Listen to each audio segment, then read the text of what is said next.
An authentic narrative of a haunted house, Joseph Sheridan Le Fanu. The editor of the University magazine submits the following very remarkable statement, with every detail of which he has been for some years acquainted, upon the ground that it affords the most authentic and ample relation of a series of marvelous phenomena, in no wise connected with what is technically termed spiritualism, which he has anywhere met with. All the persons, and there are many of them living, upon whose separate evidence some parts, and upon whose united testimony others, of this most singular recital depend, are, in their several walks of life, respectable, and such as would in any matter of judicial investigation be deemed wholly unexceptionable witnesses. There is not an incident here recorded which would not have been distinctly deposed and on oath had any necessity existed, by the persons who severally, and some of them in great fear, related their own distinct experiences. The editor begs most pointedly to meet in him in the suspicion, that he is elaborating a trick, or vouching for another ghost of Mrs. Veal. As a mere story the narrative is valueless, its sole claim to attention is its absolute truth. For the good faith of its relator he pledges his own and the character of this magazine. With the editor's concurrence, the name of the watering place, and some special circumstances in no essential way bearing upon the peculiar character of the story, but which might have indicated the locality, and possibly annoyed persons interested in house property there, have been suppressed by the narrator. Not the slightest liberty has been taken with a narrative, which is presented precisely in the terms in which the writer of it, who employs throughout the first person, would, if need were, fix it in the form of an affidavit. Within the last 8 years the precise date I purposely omit, I was ordered by my physician, my health being in an unsatisfactory state, to change my residence to one upon the sea coast, and accordingly, I took a house for a year in a fashionable watering place, at a moderate distance from the city in which I had previously resided, and connected with it by a railway. Winter was setting in when my removal thither was decided upon, but there was nothing whatever dismal or depressing in the change. The house I had taken was to all appearance, and in point of convenience, too, quite a modern one. It formed one in a cheerful row, with small gardens in front, facing the sea, and commanding sea air and sea views in perfection. In the rear it had coach house and stable, and between them and the house a considerable grass plot, with some flower beds, interposed. Our family consisted of my wife and myself, with 3 children, the eldest about 9 years old, she and the next in age being girls, and the youngest, between 6 and 7, a boy. To these were added 6 servants, whom, although for certain reasons I decline giving their real names, I shall indicate, for the sake of clearness, by arbitrary ones. There was a nurse, Mrs. Southerland, a nursery maid, Ellen Page, the cook, Mrs. Greenwood, and the housemaid, Ellen Faith, a butler, whom I shall call Smith, and his son, James, about 22. We came out to take possession at about 7 o'clock in the evening. Everything was comfortable and cheery, good fires lighted, the rooms neat and airy, and a general air of preparation and comfort, highly conducive to good spirits and pleasant anticipations. The sitting rooms were large and cheerful, and they and the bedrooms more than ordinarily lofty. The kitchen and servants' rooms, on the same level, were well and comfortably furnished, and had, like the rest of the house, an air of recent painting and fitting up, and a completely modern character, which imparted a very cheerful air of cleanliness and convenience. There had been just enough of the fuss of settling agreeably to occupy us, and to give a pleasant turn to our thoughts after we had retired to our rooms. Being an invalid, I had a small bed to myself, resigning the 4-poster to my wife. The candle was extinguished, but a nightlight was burning. I was coming upstairs, and she, already in bed, had just dismissed her maid, when we were both startled by a wild scream from her room. I found her in a state of the extremest agitation and terror. She insisted that she had seen an unnaturally tall figure come beside her bed and stand there. The light was too faint to enable her to define anything respecting this apparition, beyond the fact of her having most distinctly seen such a shape, colorless from the insufficiency of the light to disclose more than its dark outline. We both endeavored to reassure her. The room once more looked so cheerful in the candlelight, that we were quite uninfluenced by the contagion of her terrors. The movements and voices of the servants downstairs, still getting things into their places and completing our comfortable arrangements, had also their effect in steeling us against any such influence, and we set the whole thing down as a dream, or an imperfectly seen outline of the bed curtains. When, however, we were alone, my wife reiterated, still in great agitation, her clear assertion that she had most positively seen, being at the time as completely awake as ever she was, precisely what she had described to us. And in this conviction she continued perfectly firm. A day or 2 after this, it came out that our servants were under an apprehension that, somehow or other, thieves had established a secret mode of access to the lower part of the house. The butler, Smith, had seen an ill-looking woman in his room on the first night of our arrival, and he and other servants constantly saw, for many days subsequently, glimpses of a retreating figure, which corresponded with it so seen by him, passing through a passage which led to a back area in which were some coal vaults. This figure was seen always in the act of retreating, its back turned, generally getting round the corner of the passage into the area, in a stealthy and hurried way, and, when closely followed, imperfectly seen again entering one of the coal vaults, and when pursued into it, nowhere to be found. The idea of anything supernatural in the matter had, strange to say, not yet entered the mind of any one of the servants. They had heard some stories of smugglers having secret passages into houses, and using their means of access for purposes of pillage, or with a view to frighten superstitious people out of houses which they needed for their own objects, and a suspicion of similar practices here, caused them extreme uneasiness. The apparent anxiety also manifested by this retreating figure to escape observation, and her always appearing to make her egress at the same point, favored this romantic hypothesis. The men, however, made a most careful examination of the back area, and of the coal vaults, with a view to discover some mode of egress, but entirely without success. On the contrary, the result was, so far as it went, subversive of the theory. Solid masonry met them on every hand. I called the man, Smith, up, to hear from his own lips the particulars of what he had seen, and certainly his report was very curious. I give it as literally as my memory enables me. His son slept in the same room, and was sound asleep, but he lay awake, as men sometimes will on a change of bed, and having many things on his mind. He was lying with his face towards the wall, but observing a light and some little stir in the room, he turned round in his bed, and saw the figure of a woman, squalid, and ragged in dress, her figure rather low and broad. As well as I recollect, she had something either a cloak or shawl on, and wore a bonnet. Her back was turned, and she appeared to be searching or rummaging for something on the floor, and, without appearing to observe him, she turned in doing so towards him.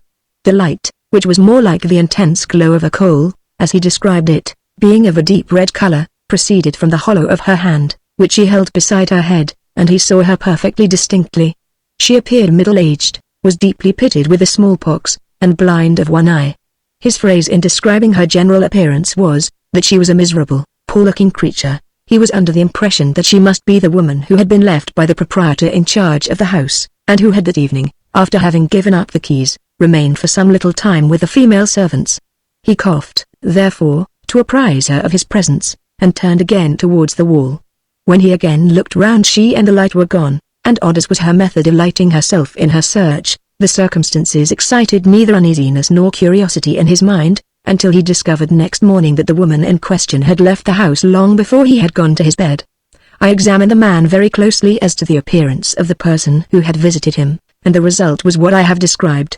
It struck me as an odd thing, that even then, considering how prone to superstition persons in his rank of life usually are, he did not seem to suspect anything supernatural in the occurrence, and, on the contrary, was thoroughly persuaded that his visitant was a living person, who had got into the house by some hidden entrance. On Sunday, on his return from his place of worship, he told me that, when the service was ended, and the congregation making their way slowly out, he saw the very woman in the crowd, and kept his eye upon her for several minutes, but such was the crush, that all his efforts to reach her were unavailing, and when he got into the open street she was gone. He was quite positive as to his having distinctly seen her, however, for several minutes, and scouted the possibility of any mistake as to identity, and fully impressed with the substantial and living reality of his visitant. He was very much provoked at her having escaped him. He made inquiries also in the neighborhood, but could procure no information, nor hear of any other persons having seen any woman corresponding with his visitant. The cook and the housemaid occupied a bedroom on the kitchen floor. It had whitewashed walls, and they were actually terrified by the appearance of the shadow of a woman passing and repassing across the side wall opposite to their beds. They suspected that this had been going on much longer than they were aware, for its presence was discovered by a sort of accident, its movements happening to take a direction in distinct contrariety to theirs. This shadow always moved upon one particular wall, returning after short intervals, and causing them extreme terror. They placed the candle, as the most obvious specific, so close to the infested wall, that the flame all but touched it, and believed for some time that they had effectually got rid of this annoyance. But one night, notwithstanding this arrangement of the light, the shadow returned, passing and repassing, as heretofore, upon the same wall, although their only candle was burning within an inch of it, and it was obvious that no substance capable of casting such a shadow could have interposed, and, indeed, as they described it, the shadow seemed to have no sort of relation to the position of the light, and appeared, as I have said, in manifest defiance of the laws of optics. I ought to mention that the housemaid was a particularly fearless sort of person, as well as a very honest one, and her companion, the cook, a scrupulously religious woman, and both agreed in every particular in their relation of what occurred. Meanwhile, the nursery was not without its annoyances, though as yet of a comparatively trivial kind. Sometimes, at night, the handle of the door was turned hurriedly as if by a person trying to come in, and at others a knocking was made at it. These sounds occurred after the children had settled to sleep, and while the nurse still remained awake. Whenever she called to know who was there, the sound ceased, but several times, and particularly at first, she was under the impression that they were caused by her mistress, who had come to see the children, and thus impressed she had got up and opened the door, expecting to see her, but discovering only darkness, and receiving no answer to her inquiries. With respect to this nurse, I must mention that I believe no more perfectly trustworthy servant was ever employed in her capacity, and, in addition to her integrity, she was remarkably gifted with sound common sense. One morning, I think about 3 or 4 weeks after our arrival, I was sitting at the parlor window which looked to the front, when I saw the little iron door which admitted into the small garden that lay between the window where I was sitting and the public road, pushed open by a woman who so exactly answered the description given by Smith of the woman who had visited his room on the night of his arrival as instantaneously to impress me with the conviction that she must be the identical person. She was a square, short woman, dressed in soiled and tattered clothes, scarred and pitted with smallpox, and blind of an eye. She stepped hurriedly into the little enclosure, and peered from a distance of a few yards into the room where I was sitting. I felt that now was the moment to clear the matter up. But there was something stealthy in the manner and look of the woman which convinced me that I must not appear to notice her until her retreat was fairly cut off. Unfortunately, I was suffering from a lame foot, and could not reach the bell as quickly as I wished. I made all the haste I could, and rang violently to bring up the servant Smith. In the short interval that intervened, I observed the woman from the window, who having in a leisurely way, and with a kind of scrutiny, looked along the front windows of the house, passed quickly out again, closing the gate after her, and followed a lady who was walking along the footpath at a quick pace, as if with the intention of begging from her. The moment the man entered I told him the blind woman you described to me has this instant followed a lady in that direction, tried to overtake her. He was, if possible, more eager than I in the chase, but returned in a short time after a vain pursuit, very hot, and utterly disappointed. And, thereafter, we saw her face no more, all this time, and up to the period of our leaving the house, which was not for 2 or 3 months later, there occurred at intervals the only phenomenon in the entire series having any resemblance to what we here described of spiritualism.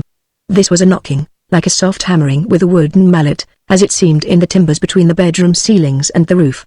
It had this special peculiarity, that it was always rhythmical, and, I think, invariably, the emphasis upon the last stroke. It would sound rapidly 1, 2, 3, 4 1, 2, 3, 4, or 1, 2, 3 1, 2, 3, and sometimes 1, 2 1, 2, and C, and this, with intervals and resumptions, monotonously for hours at a time. At first this caused my wife, who was a good deal confined to her bed, much annoyance, and we sent to our neighbors to inquire if any hammering or carpentering was going on in their houses, but were informed that nothing of the sort was taking place. I have myself heard it frequently, always in the same inaccessible part of the house, and with the same monotonous emphasis. One odd thing about it was, that on my wife's calling out, as she used to do when it became more than usually troublesome, stopped at noise, it was invariably arrested for a longer or shorter time. Of course none of these occurrences were ever mentioned in hearing of the children. They would have been, no doubt, like most children, greatly terrified had they heard anything of the matter, and known that their elders were unable to account for what was passing, and their fears would have made them wretched and troublesome. They used to play for some hours every day in the back garden, their house forming one end of this oblong enclosure, the stable and coach house the other, and 2 parallel walls of considerable height the sides. Here, as it afforded a perfectly safe playground, they were frequently left quite to themselves, and in talking over their day's adventures, as children will, they happened to mention a woman, or rather the woman, for they had long grown familiar with her appearance, whom they used to see in the garden while they were at play. They assumed that she came in and went out at the stable door, but they never actually saw her enter or depart. They merely saw a figure, that of a very poor woman, soiled and ragged, near the stable wall, stooping over the ground, and apparently grubbing in the loose clay in search of something. She did not disturb, or appear to observe them, and they left her in undisturbed possession of her nook of ground. When seen, it was always in the same spot, and similarly occupied, and the description they gave of her general appearance, for they never saw her face, corresponded with that of the one-eyed woman whom Smith, and subsequently, as it seemed, I had seen. The other man, James, who looked after a mare which I had purchased for the purpose of riding exercise, had, like everyone else in the house, his little trouble to report, though it was not much. The stall in which, as the most comfortable, it was decided to place her, she peremptorily declined to enter. Though a very docile and gentle little animal, there was no getting her into it. She would snort and rear, and, in fact, do or suffer anything rather than set her hoof in it. He was fain, therefore, to place her in another. And on several occasions he found her there, exhibiting all the equine symptoms of extreme fear. Like the rest of us, however, this man was not troubled in the particular case with any superstitious qualms. The mare had evidently been frightened, and he was puzzled to find out how, or by whom, for the stable was well secured, and had, I am nearly certain, a lock-up yard outside. One morning I was greeted with the intelligence that robbers had certainly got into the house in the night, and that one of them had actually been seen in the nursery. The witness, I found, was my eldest child, then, as I have said, about 9 years of age. Having awoke in the night, and lain awake for some time in her bed, she heard the handle of the door turn, and a person whom she distinctly saw, for it was a light night, and the window shutters unclosed, but whom she had never seen before, stepped in on tiptoe, and with an appearance of great caution. He was a rather small man, with a very red face. He wore an oddly cut frock coat, the collar of which stood up, and trousers, rough and wide, like those of a sailor, turned up at the ankles, and either short boots or clumsy shoes, covered with mud. This man listened beside the nurse's bed, which stood next the door, as if to satisfy himself that she was sleeping soundly, and having done so for some seconds, he began to move cautiously in a diagonal line, across the room to the chimney-piece, where he stood for a while, and so resumed his tiptoe walk, skirting the wall, until he reached a chest of drawers, some of which were open, and into which he looked, and began to rummage in a hurried way, as the child supposed, making search for something worth taking away. He then passed on to the window, where was a dressing-table, at which he also stopped, turning over the things upon it, and standing for some time at the window as if looking out, and then resuming his walk by the side wall opposite to that by which he had moved up to the window. He returned in the same way toward the nurse's bed, so as to reach it at the foot. With its side to the end wall, in which was the door, was placed the little bed in which lay my eldest child, who watched his proceedings with the extremest terror. As he drew near, she instinctively moved herself in the bed, with her head and shoulders to the wall, drawing up her feet, but he passed by without appearing to observe, or, at least, to care for her presence. Immediately after, the nurse turned in her bed as if about to waken, and when the child, who had drawn the clothes about her head, again ventured to peep out, the man was gone. The child had no idea of her having seen anything more formidable than a thief.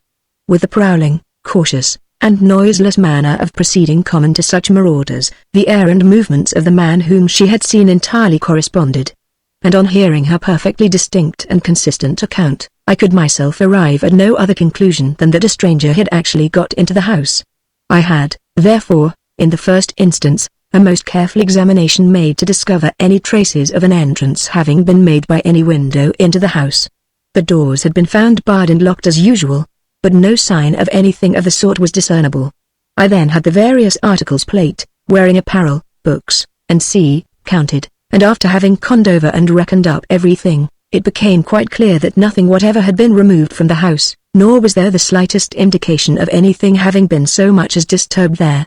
I must here state that this child was remarkably clear, intelligent, and observant, and that her description of the man, and of all that had occurred, was most exact, and as detailed as the want of perfect light rendered possible. I felt assured that an entrance had actually been effected into the house, though for what purpose was not easily to be conjectured. The man, Smith, was equally confident upon this point, and his theory was that the object was simply to frighten us out of the house by making us believe it haunted, and he was more than ever anxious and on the alert to discover the conspirators. It often since appeared to me odd. Every year, indeed, more odd, as this cumulative case of the marvelous becomes to my mind more and more inexplicable, that underlying my sense of mystery and puzzle, was all along the quiet assumption that all these occurrences were one way or another referable to natural causes.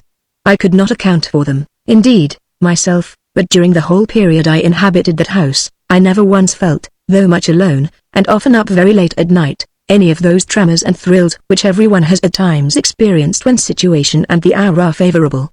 Except the cook and housemaid, who were plagued with the shadow I mentioned crossing and recrossing upon the bedroom wall, we all, without exception, experienced the same strange sense of security, and regarded these phenomena rather with a perplexed sort of interest and curiosity, than with any more unpleasant sensations. The knockings which I have mentioned at the nursery door, preceded generally by the sound of a step on the lobby, meanwhile continued. At that time, for my wife, like myself, was an invalid. 2 eminent physicians, who came out occasionally by rail, were attending us. These gentlemen were at first only amused, but ultimately interested, and very much puzzled by the occurrences which we described. One of them, at last, recommended that a candle should be kept burning upon the lobby. It was in fact a recurrence to an old woman's recipe against ghosts. Of course it might be serviceable, too, against impostors, at all events, seeming, as I have said, very much interested and puzzled, he advised it, and it was tried. We fancied that it was successful, for there was an interval of quiet for, I think, 3 or 4 nights.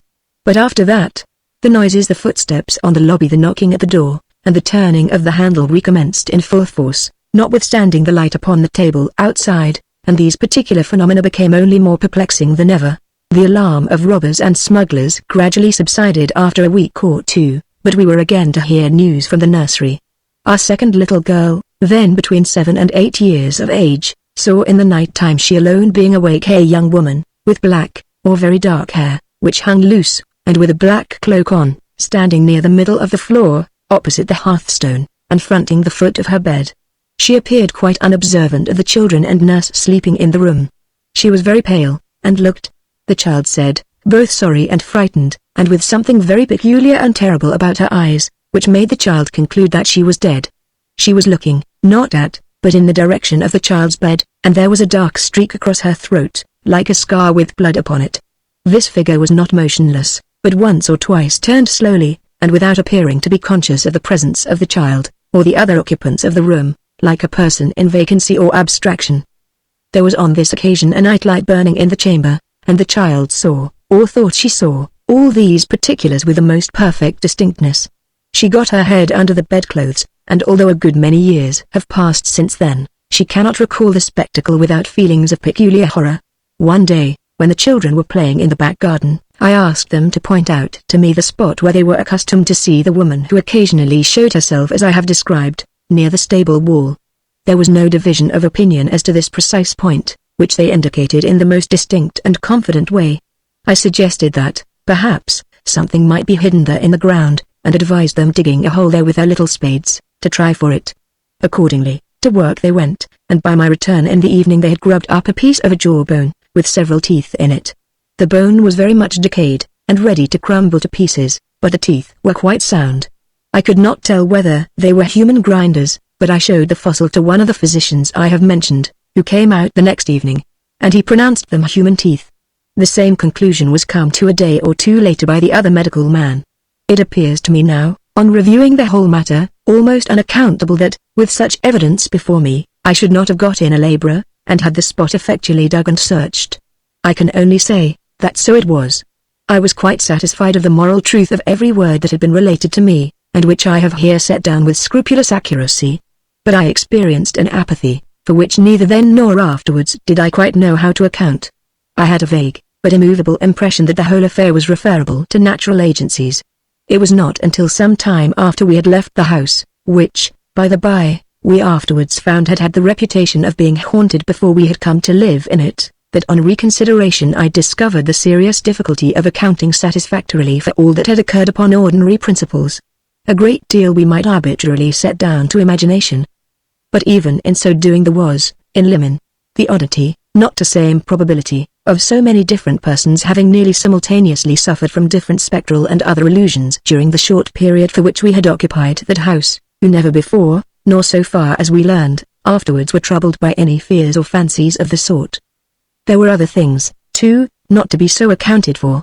The odd knockings in the roof I frequently heard myself. There were also, which I before forgot to mention, in the daytime, rappings at the doors of the sitting rooms, which constantly deceived us, and it was not till our come-in was unanswered, and the hall or passage outside the door was discovered to be empty, that we learned that whatever else caused them, human hands did not. All the persons who reported having seen the different persons or appearances here described by me, were just as confident of having literally and distinctly seen them, as I was of having seen the hard-featured woman with the blind eye, so remarkably corresponding with Smith's description. About a week after the discovery of the teeth, which were found, I think, about 2 feet under the ground, a friend, much advanced in years, and who remembered the town in which we had now taken up our abode, for a very long time, happened to pay us a visit. He good-humoredly pooh-poohed the whole thing, but at the same time was evidently curious about it. "We might construct a sort of story," said I am giving, of course, the substance and purport, not the exact words, of our dialogue, and assign to each of the 3 figures who appeared their respective parts in some dreadful tragedy enacted in this house. The male figure represents the murderer, the ill-looking, one-eyed woman his accomplice, who, we will suppose, buried the body where she is now so often seen grubbing in the earth, and where the human teeth and jawbone have so lately been disinterred, and the young woman with dishevelled dresses, and black cloak, and the bloody scar across her throat, their victim. A difficulty, however, which I cannot get over, exists in the cheerfulness, the great publicity, and the evident very recent date of the house. "Why, as to that," said he, "the house is not modern, it and those beside it formed an old government store, altered and fitted up recently as you see. I remember it well in my young days, 50 years ago, before the town had grown out in this direction, and a more entirely lonely spot, or one more fitted for the commission of a secret crime, could not have been imagined. I have nothing to add, for very soon after this my physician pronounced a longer stay unnecessary for my health, and we took our departure for another place of abode. I may add, that although I have resided for considerable periods in many other houses, I never experienced any annoyances of a similar kind elsewhere, neither have I made, stupid dog. You will say, any inquiries respecting either the antecedents or subsequent history of the house in which we made so disturbed a sojourn? I was content with what I knew, and have here related as clearly as I could, and I think it a very pretty puzzle as it stands. Thus ends the statement, which we abandon to the ingenuity of our readers, having ourselves no satisfactory explanation to suggest, and simply repeating the assurance with which we prefaced it, namely, that we can vouch for the perfect good faith and the accuracy of the narrator. E.D.U.M.